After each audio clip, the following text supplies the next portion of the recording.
Hi, this is Linda Lambert. I'm a member of Red Wheelbarrow Writers.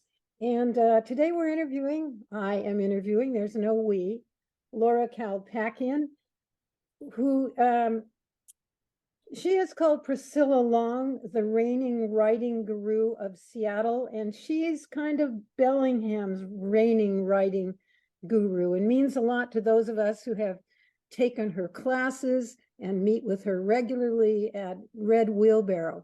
All the authors in this series of interviews have so far been contributors to Spring and All. This is Spring and All. Red Wheelbarrow Writers' fourth publication. You'll find Laura's name in the acknowledgments as an editor and as one of the founders of Red Wheelbarrow Writers. She also wrote the elegant blurb on the back of the book, which is too long to read at this moment, but I just picked out one of my favorite sentences and I'm going to read it to you now. Some authors, she's describing the contributors to this publication. Some authors write with raffish humor, some with wry nostalgia, some with elegiac undercurrents. You know, that's a pretty short sentence, but it really gets at the kind of writing that is in this fourth publication by Red Wheelbarrow Writers. It's not a surprise that Laura Kalpakian would write a sentence like that because the successful author of, okay, is it 17 or more? I think it's 17. I would say. Wouldn't it be unimaginable to not remember exactly how many? Well, it depends on if you're using like ones I wrote under a different name or not. Ah, yes. So well, we don't need to mention those, but I have copies of them if anybody wants to see them. And she's also written, let's see, I have it here, a memoir, which I adore, called The Unruly Past, and a book, whoops, I picked the wrong one, on memoir writing itself, called Memory into Memoir. And it's a Bible. It's one of the best books you'll find on writing, and I recently recommended it to a newer writer myself. So I'm very excited to get to talk to Laura, and we'll just get started. She's in her kitchen, which some of us will recognize as also not just a kitchen, but a gathering place, that and her garden. And yes, many of us who live locally have enjoyed her incredible hospitality. I don't want to use too many flowery adjectives, but I do want anybody who's listening to know what a treasure she is for this area and how supporting of writers. And the most recent result of her efforts had to do with Spring and All, at least to the collective body of writers here. She's got her own stuff that she's working on, and maybe she'll talk about that. So I kind of want to know how this came about. Well, this book had an interesting gestation. I don't remember how originally we kind of thought about it, but it was in the it was in the throes of the pandemic, which started in 2020, and at least for the Red Wheelbarrow Writers, we quit meeting together in like March of 2020, and we didn't start meeting in person again until March of 2023. So this was a long haul for us. But as time went on, and it did seem like the worst of it was waning and so on, I don't know. Some of us just kind of thought, oh, well, maybe we need because Red Wheelbarrow Writers had done an anthology of poetry in the throes of the pandemic called An Uncommon Solitude. Mm-hmm. And we thought, oh, well, I don't remember who I was talking to. Wouldn't it be a good idea to, wouldn't it be a good idea maybe to mark the end of this with some new? And so we put out a call. There was several of us who were editors for this. And that was me, Laura Rink, Marian Exall, Jean Waite, Randy Dills, and sometimes Joe Nolting. And so we put out a call, and we were trying to think like of a canopy for it. And I thought of this line. I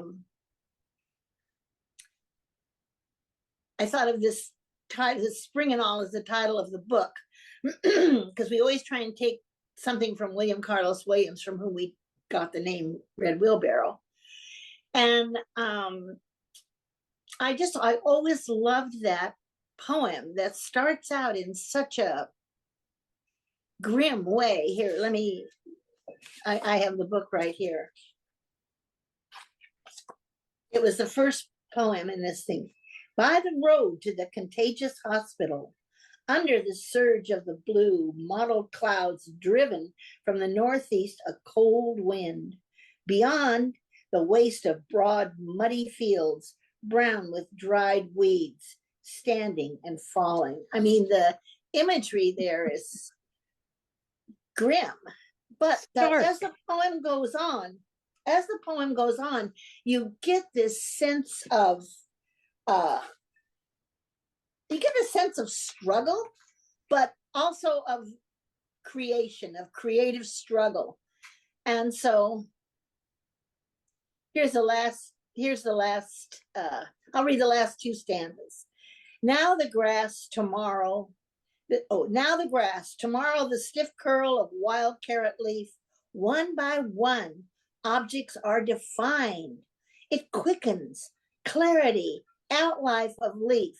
Then here's the final paragraph, from which I personally took to be the canopy of the book. It goes like this. But now, the stark dignity of entrance, still the profound change has come upon them. Rooted, they grip down and begin to awaken. And I just thought that was, as I said, to me, that signifies the struggle, creativity, and so on. So we put out a call. This was in, I think, early 2022. And we put out a call, and the entries came in. That was nice. And then we started reading everything. And I must say, I read everything. I mean, even the poetry, which I am not a poet, but I read everything. And all of us agreed, all of the editors agreed, it was like, this stuff was not, it was depressing, most of it, and there wasn't that sense of oh yeah, we've come through. It just seemed, the writing was fine, but the material in general didn't have any kind of, I don't want to even use the word uplift, but something like that, let's move forward, Much of it just seemed sad. And maybe it was more like the beginning of the poem. Maybe it was. Maybe that was it. I don't know if people didn't read the whole thing, but I don't think that could be it, because we used that final stanza when we sent out the, So, but anyway, it just seemed like people were still in the throes of the pandemic. And so we just said, well, we're going to think about this later. We're not going to do anything. And I think a number of people were pissed off that we just, they'd submitted and gone to all that trouble and written it, and we just didn't do anything with it. So, but that was why.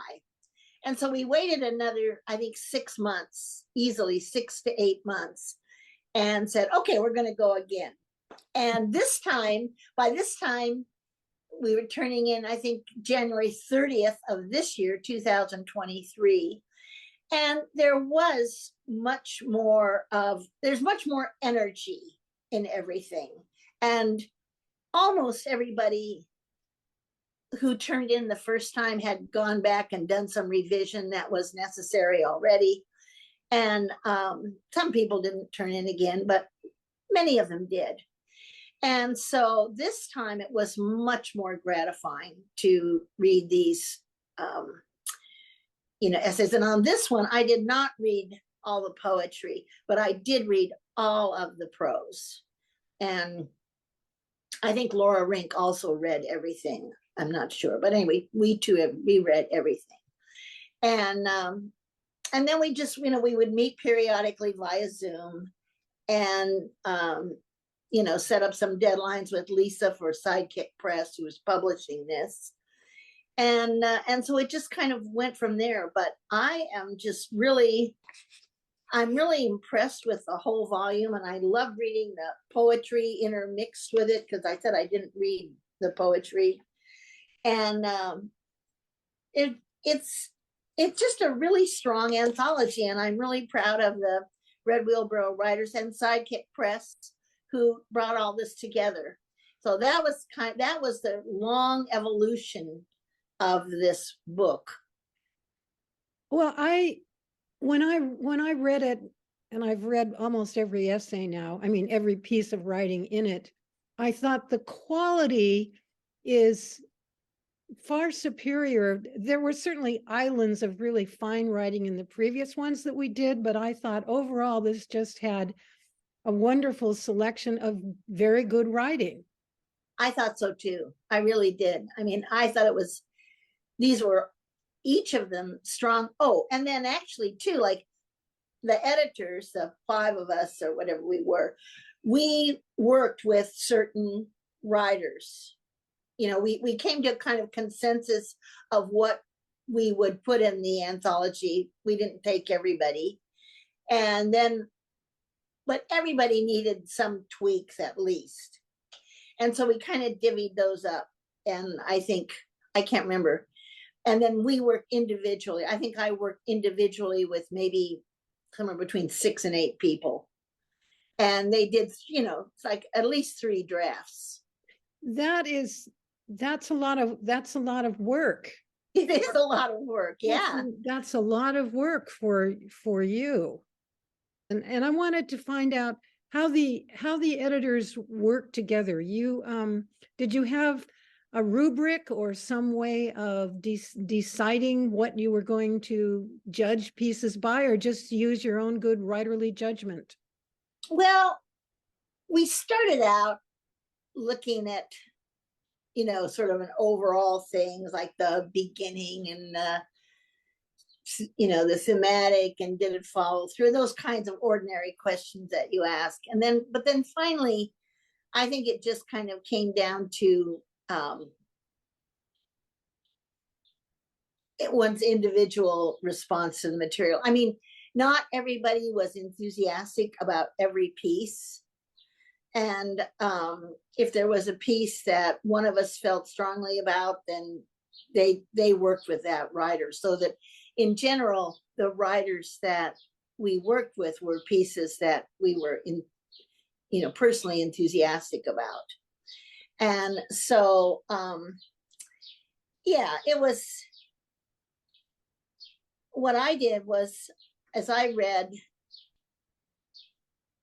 these things started coming in, and because of the nature of my own life in January, I just started reading then, because I could concentrate on somebody else's work, but I could not concentrate on my own.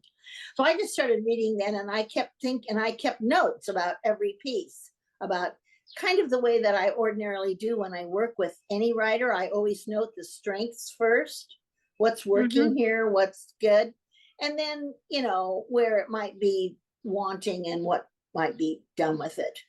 And so, and then I sent those notes, because I had read everything, all the prose. I sent those notes to all the other editors, and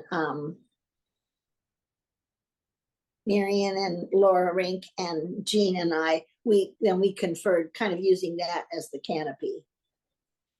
I have always found you a kind but ruthless and smart editor. and those are good qualities to find, because, well, I like to think they are good qualities. Right. I mean, I think they're necessary in an editor.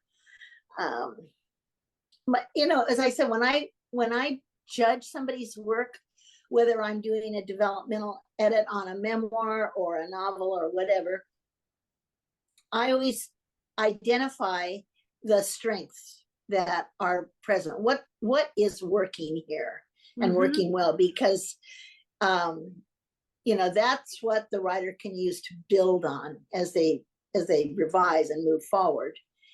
And then what needs to be addressed, what's not working, and why is that? And so I always try and do like a big canopy thing, which is what I did for these pieces.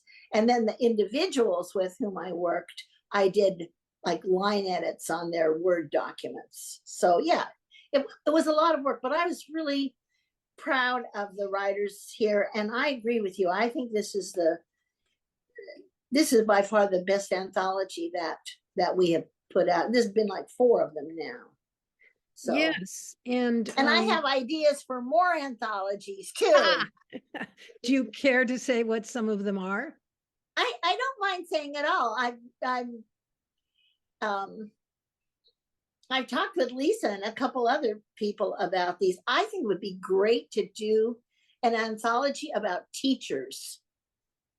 Oh, it doesn't have to be like, Ms. So-and-so told me I should write you know what I mean? But just teachers in one's life.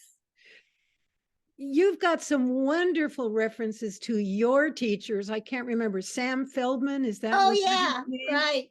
And I bet you, I mean, immediately Mr. Agall sprang to my mind, and I bet there are many others who would have teachers who made a difference, and why. Teachers, and these people, I mean, you don't think about it until you're older, but like, these are people who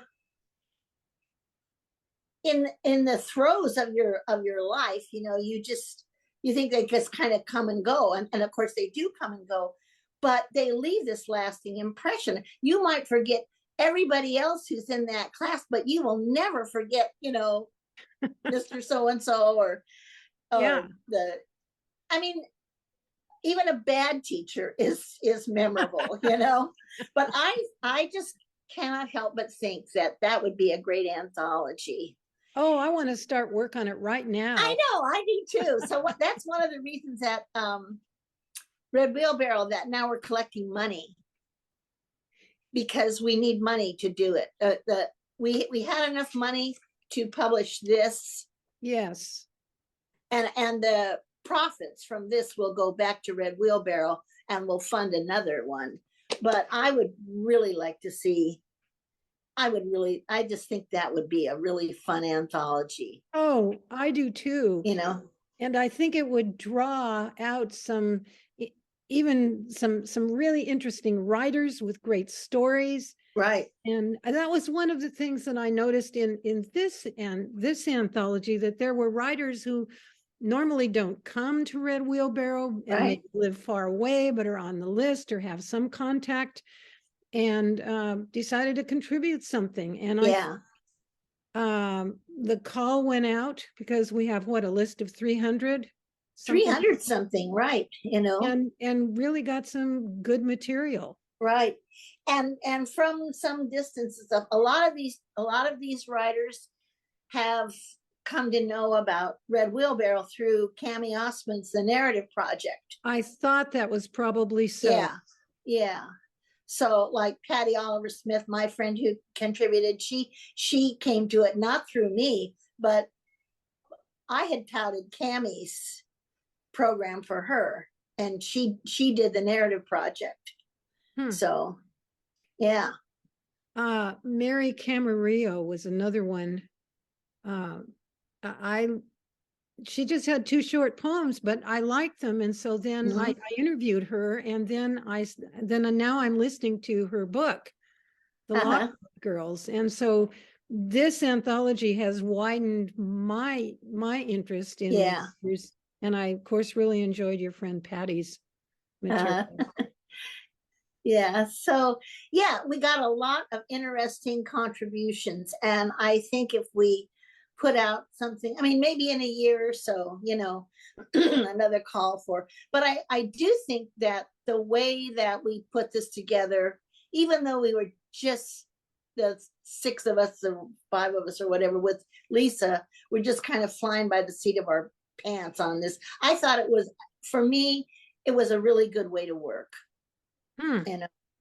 Well, And it may be a yeah. model for the next time as For well. the next time, I would like to do it in that same way, you know. Well, we'll see what happens, but Red Wheelbarrow Writers, do you want to say just a little bit about the founding of it and how it's flourished over the past 30 Yeah. years about? Again, we just have to talk about Cami Osman, who it was a long time ago, and it was maybe around 2010 or 11 or something.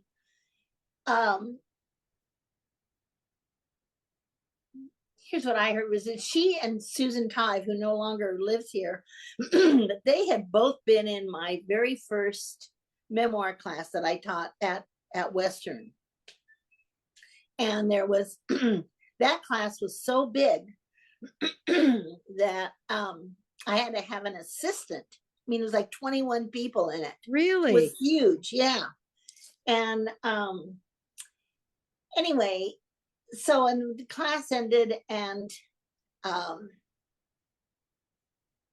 she and Susan think like, oh, you know, about a writers conference or something. And then they both said, well, look, we've got such great writers right here. Why don't we do something here? And so they put together a class, or maybe 2. This is back in like 2010, 2011, something like that.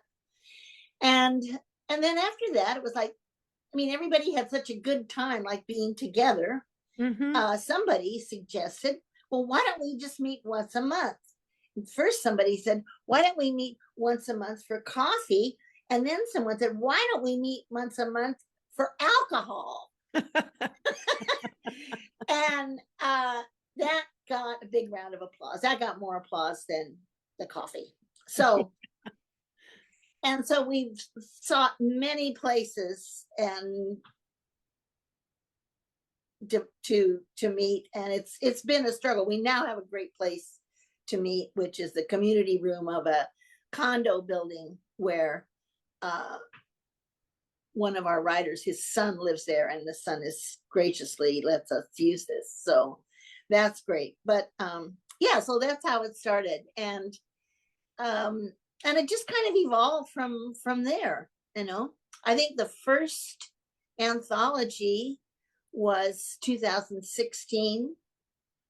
Mm-hmm. And then one in 2018, and then the poetry one in the throes of the pandemic.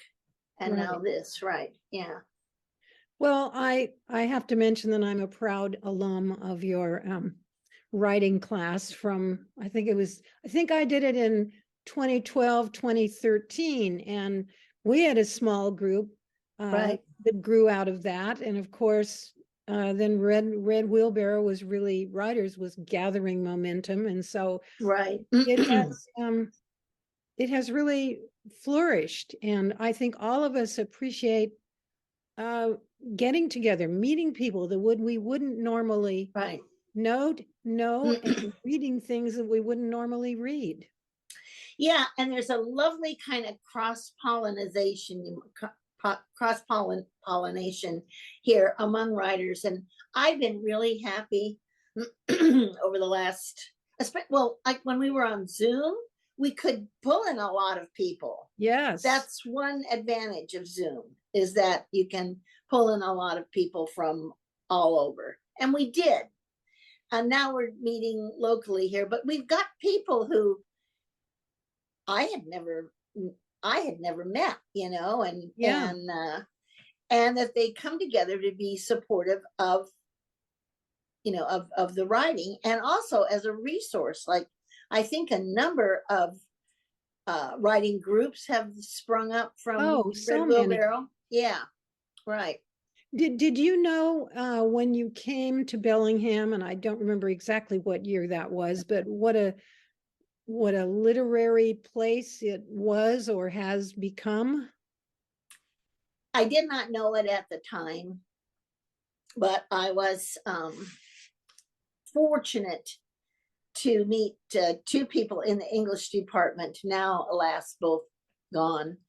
But R.D. Brown and Meredith Carey, who were just like carrying the torch for Bellingham, for writers in Bellingham, and serious writers, you know.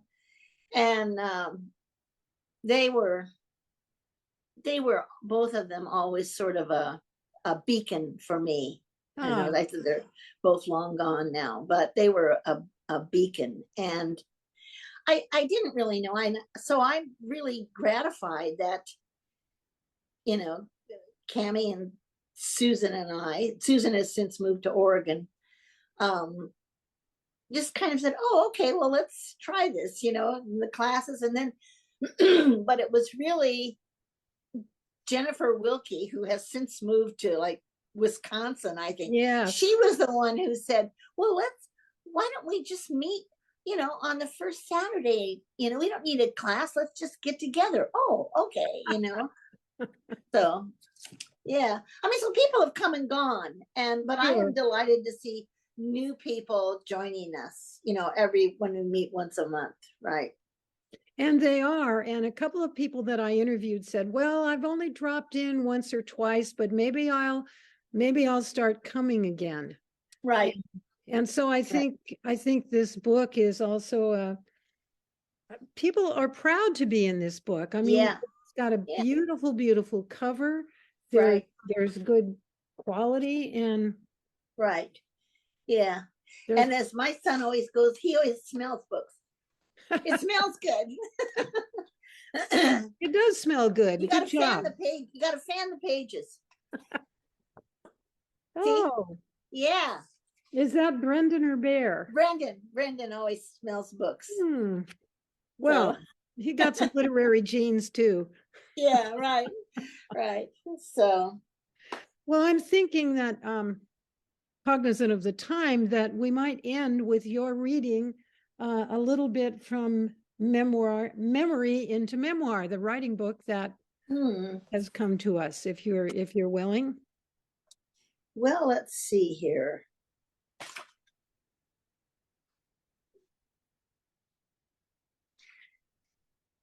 So I'll tell you a little story about this book. So I always loved memoir, but I am primarily a fiction writer. Yes. And when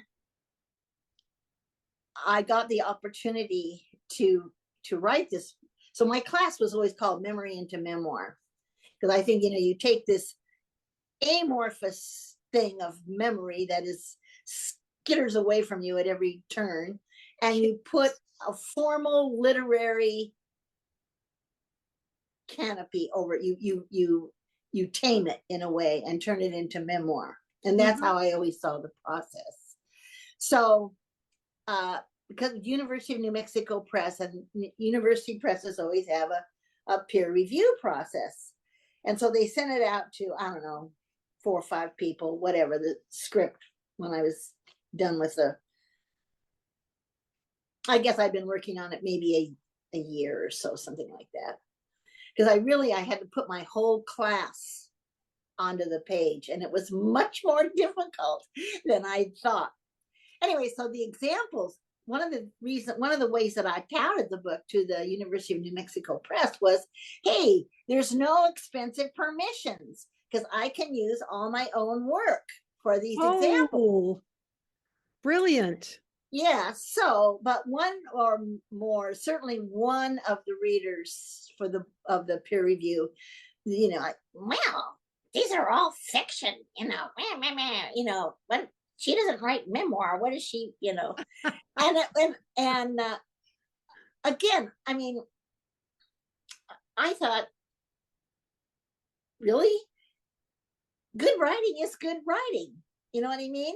I don't have to testify that this really happened, you know. But on the other hand, that was when I thought, so I was saying to my friend, you know, well, I have published memoir essays, but I've never done a book. And so my friend Andrea, who runs Paint Creek Press, says, why don't you do a book?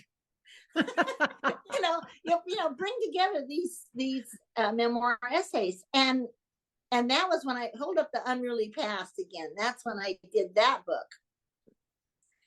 And so that book came out in like August or September of 2021, and this book came out in October. Whoa. So I did have, but that book was also much more difficult than I had thought it would be. Why?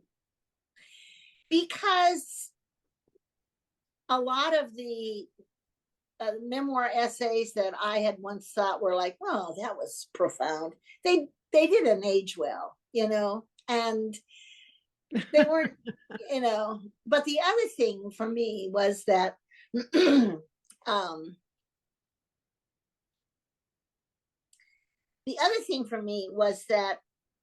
I needed to find that they all had to be memoir essays. That my background and such is, I could never imagine bringing all this stuff, the background of my family, under one roof. I have, on the one side, I have this urban immigrant Armenian family, and then my father's family was upcountry Idaho Mormons, and my parents would never have met had it not been for the Second World War. Mm-hmm. And he was in the Navy in Los Angeles, where my mom grew up. And so I recognized that. So I had one chapter for the Armenians, long chapter, one that was called Denials and Declarations, one chapter for the Mormons, which was called Bride of the Waves, which is the title of a famous trumpet piece from 1900. And then I had to work sort of an arc in together, and I did it sort of around my book These Latter Days, like how I came to write that. And then the last few chapters are just kind of random essays. They don't have that. But I realized, and in doing so, I came upon the past in a whole new way, of my own past. I mean, it was just a shock to me, really, to look at these connections and stuff that, maybe I had told them as little funny anecdotes or something, but to put them all together and make sense of them, really, what writing memoir really was a different process than writing fiction. Oh, what a discovery in this it was part a of your big career. discovery for me. It was. It was because with fiction, you can use, like, I always think of it like the trash can of your life. You know what I mean? Like, like here's this stuff, and just like some little morcelette that, you remember, or that sparks your imagination, but you don't have to make sense of it. You put it into a fictional context and, let people talk, and pretty soon they do their own thing, and they are not characters after a while, are no longer beholden to you. They can flip you off if they want, but that is not true, and just go their own way. And a lot of times they do, but that is not true with memoir. You are, that weight is on the author and the narrator, and that was a profound discovery for me. And so I've always been grateful to whoever was that whining peer review, that I would have never done it otherwise. I published 2 books in 1 year. She was really a spark plug, if only she knew. Yeah. Oh, well, I can't remember who it was, but I actually, the spark plug was Andrea Gabriel, who said, like, you should do the book. You should do a book. Well, you were listening. Okay. You had to, the right person had to come along and tell you. Right. And we're all the better for it. Yeah, and she also did the cover she's a graphic artist. I love that cover. Yeah. It really perfect. Pops, as the marketing people say. Yeah, good. So let's just remind people that Sunday, June 11th, I mean, they may be watching this after that, but Sunday, June 11th, 2023, at Village Books at 4 o'clock. We're gonna launch this. That's A the lot of people launch. gonna read Yes, 3-minute reads. And that anyone living in Bellingham should look us up on the Red Wheelbarrow Riders and come and drink wine on the first Saturday of the month. yes, and we will also be at Galloway's after the Right. launch. If anybody Right. wants to drink wine or whatever. Right, Well, right. that We will be reserved fun. that, yeah. Right. Well, do you want to read a little bit from the? No, that's fine. I don't, I didn't really prepare anything to read, so it's fine. I talked a lot, you know, so. You've But talked a I've lot. enjoyed this, Linda, so thank you. I enjoyed it too, and